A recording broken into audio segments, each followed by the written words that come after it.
Hello and welcome back. This time I'm going to be talking about art bats. Art bats are my new favorite thing. In addition to my spinning wheel and all my spindles, I really love art bats. And I'm going to explain why. First of all, let me tell you what an art bat is. An art bat is a big piece of fluff that comes off of a drum carder. Now, drum carders, and I wish I had brought mine out, but drum carders are great big machine, well, pretty good sized machines that you crank and you feed fiber in through and you make these bats. So you end up with this wrapped around the drum of the carder. You start out with some kind of a base fiber, and in this case I started out with fleece from my sheep panda bear. This was one of our Vikings Club art bats. So I started out with panda bear, and you can see this white in here is her, as well as back here some of the grays and the more coarse fibers, that's panda bear. And then I added things to it. I added some merino, and I added some silk noils, and I added, you can see, I don't know if you can see it or not, but there's sparklies in here. That's Angelina fiber. So art bats are just this really fun way of taking lots of different fibers that you normally wouldn't think of spinning together, but putting them into a bat so that you can spin them together, okay? Sometimes when you pull it off the drum carder, you'll look at it and say, oh, this is exactly the way I want it. Typically, though, I will run it a second time through the drum carder.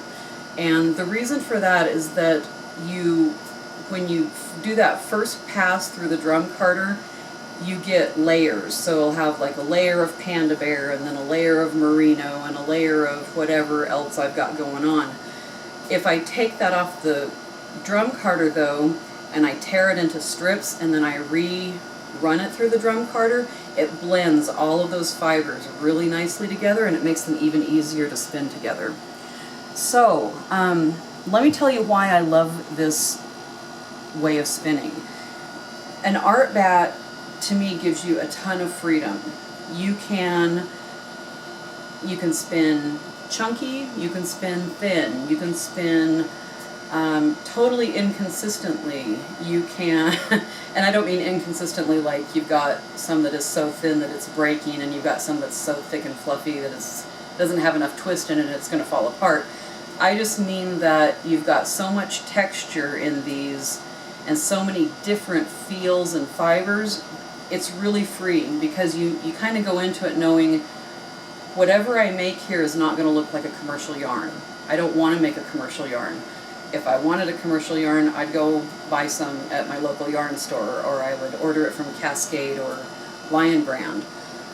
What I have here is something that's one of a kind. Even though I might make 10 of these, and with all the exact same ingredients, and I might card them the same way, and I might recard them the same way, my Vikings episode 1.1 bat is still different than other people's bat, even with the same ingredients. And so you're making something that's truly one of a kind. You're spinning something that's one of a kind. And like I said, there's freedom because you've got so much texture. It's like, oh, hey, I hit a silk noil. That's bumpy. Well, cool. I'm going to have a little bump in my yarn there. So I get a large charge out of it. So thank you for listening to me blather on about that.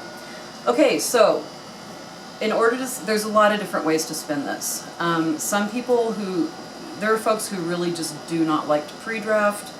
They do not want to separate this out. They want to pick this up and get going, and that is awesome for them if they can do that. I don't think I could manage this much fiber, particularly if I'm trying to get it onto my spindle. That's just me personally. Plus, I know that I like to spin thin. I like to end up with fingering weight yarn. So I'm going to start out with a much thinner strip. Now, like I said, if you wanted to, you could start out with one end, and you could slowly spin your way across the top of the bat, and then when you get to this end, you could spin your way back across the other side. I've not tried that yet, and I'm not going to try that today, but I am going to show you how I would spin this. And I already got a little bit started on my spindle. You can split it in half if you want, and then split that into further halves, like kind of like you would a braid of roving or a braid of top. When the colors are all mishmashed like this together, and it's just this great blend of fibery goodness, really you can't go wrong any way you decide to split it. So what I would probably do is start on one side and just tear off a strip and decide if that is good to go or if it's still too fat. I think that's probably still too fat, because what I'm spinning is, I'll set it right down there, hopefully you can see that, is pretty thin. That's just how I like to spin. So even though I could go ahead and start this, I would prefer having a thinner piece to work with. Oh, the other thing that I meant to mention, and I forgot to talk about it in the color one as well, if you decide to split a length of roving, a length of bat, or whatever, if you decide you want to split it vertically, do not start at the top and tear your way down, because it never ends up even. I'm sure there's a physics reason for that. Basically you end up with half that's really, really super thin, and then you end up with the other half that's really, really fat. So what I've found is the best way for splitting anything like that, top or bats like this, start in the middle, get your fingers in there, and then just slowly work your way to each end, kind of just making sure that half is in one hand and half is in the other as you pull. And then same thing with the other side. See, again, that's what I love about these art bats, is it's all jumbled together. You got all these colors and fibers and feels together. It's going to make a really, really cool yarn when you're done. Okay, so now I have this. I could probably work with this. This will be fine. You know what, I lied. The piece that I started this one with was really super thin, so I'm going to go ahead and split it one more time. So I start in the middle, I just carefully scooch my way, making sure that I've got about half in each hand, and do the same down here. And it's not going to be exact, but it doesn't have to be, because you're going to spin it to whatever diameter you want it to be. Okay, so I've got this nice piece here to start working on. If I thought there were any pieces in here that were a little bit more compact, I might do a little bit of pre-drafting, but really it's so fluffy.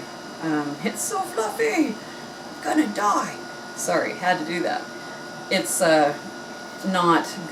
not compacted at all. Okay, that's another really nice thing about art bats, is you can play with colors and you don't have to worry about dyeing. And dyeing is, to me, it's a lot like cooking, and I try to avoid that if I possibly can.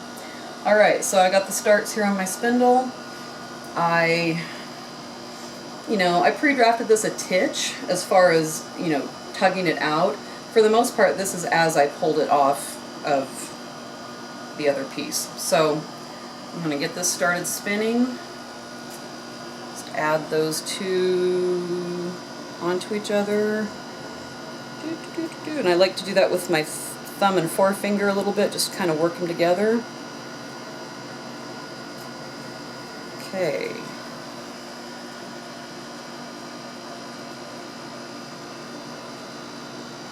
I'm just doing my little inchworm worsted drafting. I've been reading up on this so that I could sound a little bit more intelligent when I'm talking to you. This style of drafting, this inchworm style, it's worsted style. And the worsted means that, remember I said in a previous video, worsted here is not talking about the weight of the yarn, it's talking about how it's prepared. Worsted is, I want to say it's a tougher, it makes for a slightly stronger yarn. Worsted spinning, worsted drafting and spinning is good for if you're making sock yarn, for example.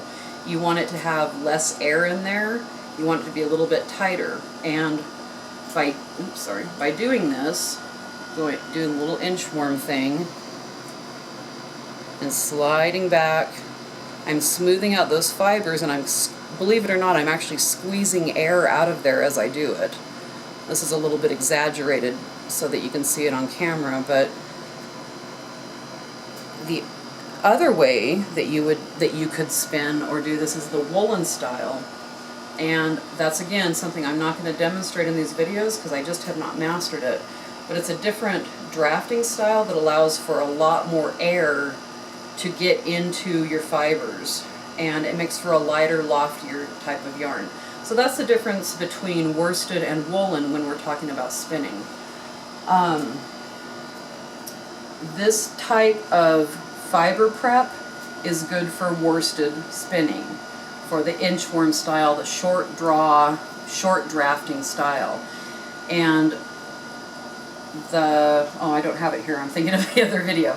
The types, when you see braids of top, that means that it's all been combed, whether it's been combed by somebody with hand combs or whether it's been done on a machine.